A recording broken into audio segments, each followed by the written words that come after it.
All right, we're going to go ahead and start with this information and your review. And this is the physics worksheet.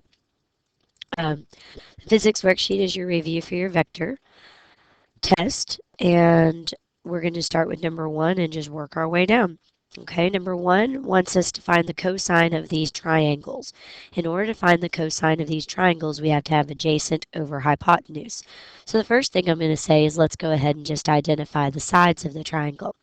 If this is the reference angle here is theta, okay, that's our reference angle, then we're going to want to go ahead and go straight across from there, and that straight across from there is our opposite.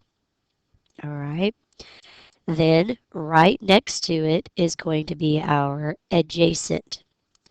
Now our right angle is right here. Always directly across from your right angle is going to be your hypotenuse. All right. So roughly right now, we only have our opposite and hypotenuse, and we need our adjacent and hypotenuse to find cosine theta, which is what they want us to solve for. But the other thing that we need to realize is when we look at our triangle, we have feet here and meters here. So we instantly need to convert something into one or the other. I always like going to metrics, so I'm going to take my 2.6 feet and I'm going to convert it, and I put the conversion at the top of the page here. There's 3.28 feet in 1 meter, so that's going to give me 0.79 meters. When I have that in my calculator, I actually leave the whole number, but I just write down that rounded number. All right, so I am literally going to go back over here to my triangle, and I'm going to draw an X through this, and I am just going to write 0.79 meters. Now that doesn't really look like 0.79 meters, but these aren't drawn to scale. Okay, I still have to find my adjacent side. So my adjacent side, I'm going to go ahead and use the formula, my a squared plus b squared equals c squared. Well, my hypotenuse is always my c, so I'm going to have 12.8 squared, and I'm just going to say that my adjacent is a, so that means I'm going to have to take the square root and subtract my b squared, which is going to be my 0.79 squared. Now I just kept that 0.79 when I converted it in my calculator a minute ago, and now I'm going to hit my squared button. And then I'm going to hit make it negative, and then add a 12.8 squared equals, and then I'm going to hit the square root button. So that gives me an answer of A being actually 12.775, which I'm going to write down as 12.8. Again, I'm going to keep all of this in my calculator because I'm going to have to use it. And this is in meters right now. So to find the cosine, which is what I'm after, the cosine theta, I'm going to need to take my adjacent, which I just found, as my 12.775, whatever it is in my calculator, which I'm just going to write down as that to show my work, divided by 12.8. So I'm going to hit divided by 12.8 in my calculator and hit equals. And that is my answer. I stay with this right here. So I'm not going to hit a trig function button or anything. So now in my calculator, it says 0.0998. So I'm going to write 1.0 right here. Now I am going to come down here, and that's where I stop. That is my answer. Okay. For the next one, let's move on to the next one. We have, first of all, we need to double check our units. We have inches and inches, so we're good to go there. Yay, we don't have to convert. Then we need to identify our sides. Well, here's our right angle, so directly across from that's my hypotenuse, so that's my hypotenuse. Then the angle in reference is right here. So directly across from it is my opposite, and attached to it is my adjacent. Okay, well, right now I only have my opposite and adjacent, so I need to find my hypotenuse. So again, I'm going to have to do my a squared plus b squared equals c squared. A squared plus b squared equals c squared. And this time I'm going to find my hypotenuse. So I'm going to find my c. So I'm going to take the square root of 7.86 squared plus my 36.8 squared, and I'll get an answer of 37.63. And this is inches at this point. So I'm then going to do my cosine theta of my opposite. The opposite we said was 7.86, excuse me, divided by my 37.63. Oops, I did that completely wrong, didn't I? I was supposed to do adjacent. Hopefully somebody was yelling at me. All right, so adjacent was 36.8 inches divided by 37.63 inches. We need to go ahead and cancel out our inches. We do that in our calculator and we just solve. So when we solve, we should get 0.98 rounded. Okay? Our final one on part one, again, we have to look at our units, and our units don't match. So again, I like to go from English units to metric. So I'm going to take my 29.5 feet and first convert it to metrics, which I'm going to say for every 3.28 feet is 1 meter. Cancel out.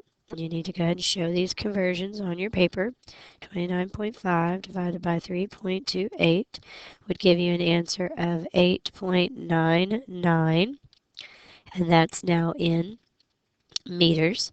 So I'm literally going to take this one and draw it out and put 8.99 meters if I had my own paper. I also need to identify the sides of my triangle. Here's my right angle, so directly across is my hypotenuse. And then the angle in reference is right here. So directly across from it is going to be my opposite. And then I need my adjacent. So I have to find my adjacent before I can go any further. So I'm just going to say I'm finding A, and that'll be the square root of c squared minus b squared. Well, c squared is 8.99 squared minus 6.45 squared, and then I'll need to take the square root of that. I'll find out that A is equal to 6.26 meters. So now I can say that my cosine theta is the adjacent, which is 6.26 meters, divided by the hypotenuse, which is 8.99 meters. And on one of these, you'll probably have to go ahead and round as you go along because there's so many different numbers you had to find. All right, and when you do this calculation, you should end up with a 0.70 answer. Now on number 2, all they want you to do is actually find the theta. When you're going to find the theta, and let me do it up here on the top in blue, when you're going to find the theta, they want you to use these cosines, so you're just going to take the inverse cosine of whatever your number was that you just solved for. So like on A, if I type 1 in the calculator and I hit second cosine, that actually gives me an answer of 0. All right. Oh no, hold on. 1 second cosine is 0. Yes.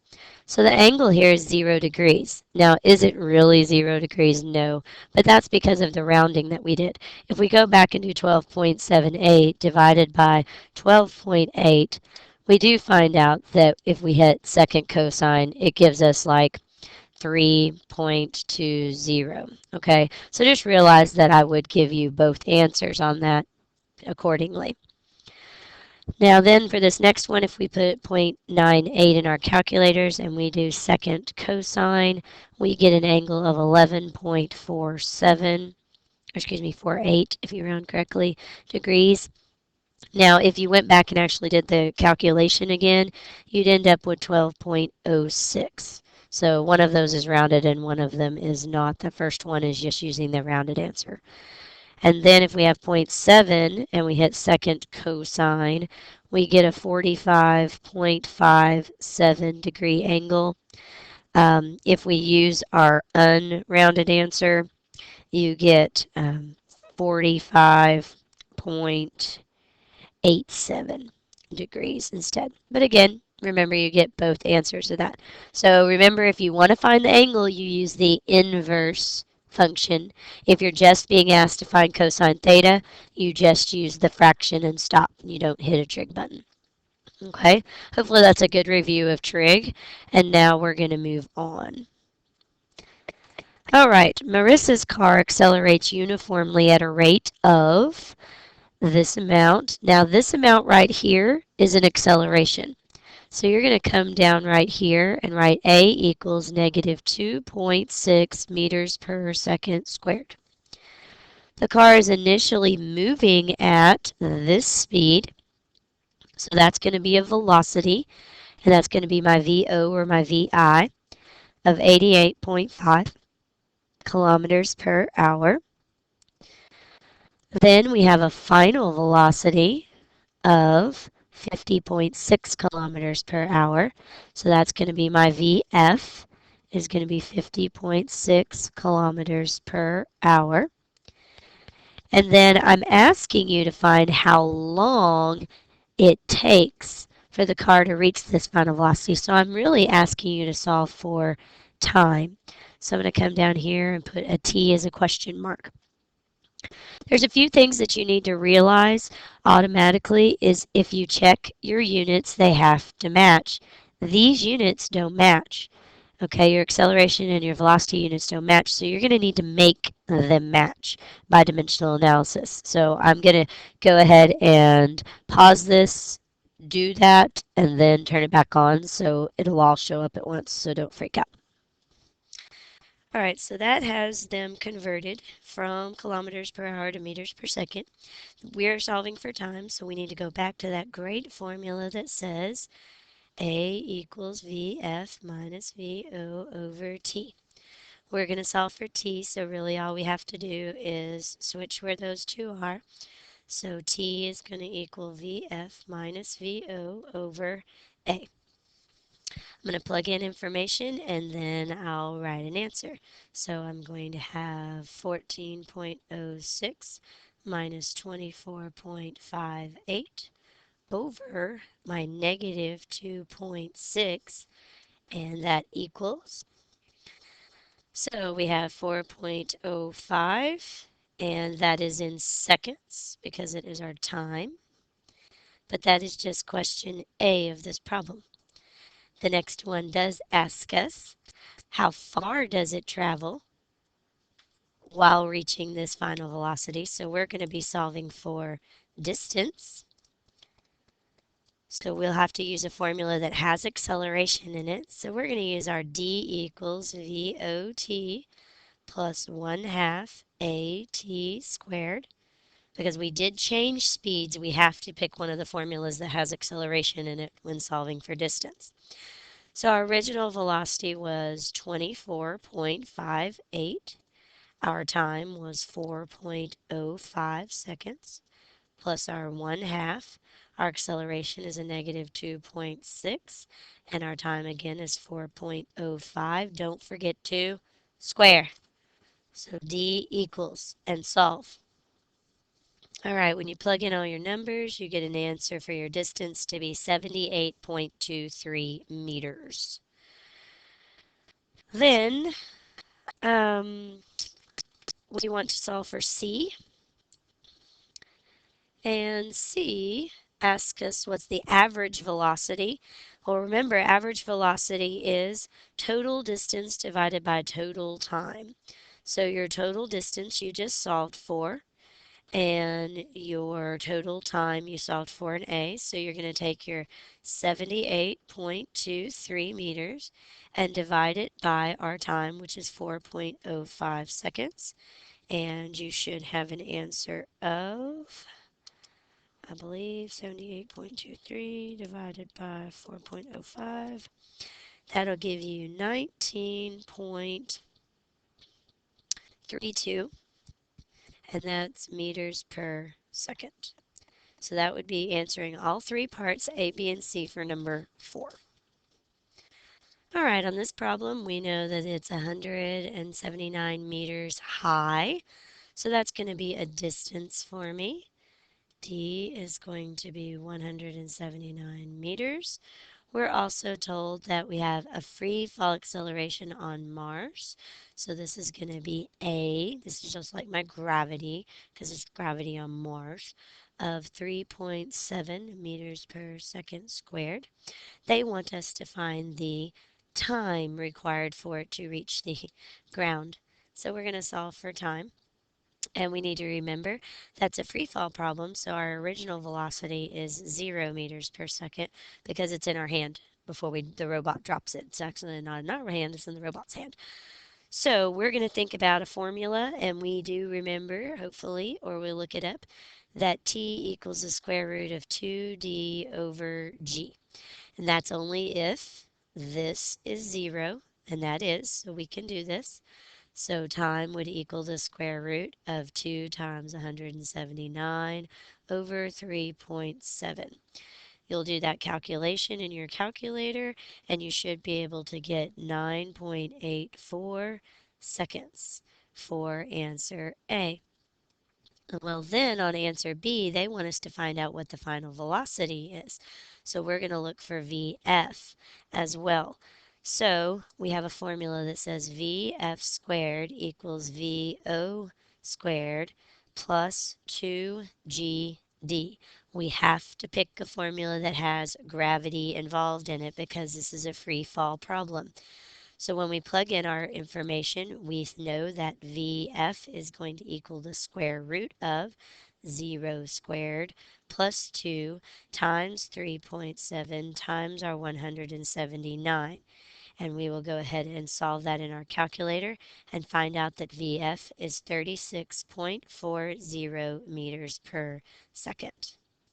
All right. These are problems like we've done before. You just need to be prepared for them. All right. I'm going to stop here on this particular review and I'll pick up on number 6 on the second half of this review. Hope you've enjoyed it so far. Keep going, especially if you want to see the vector stuff. See you in part 2.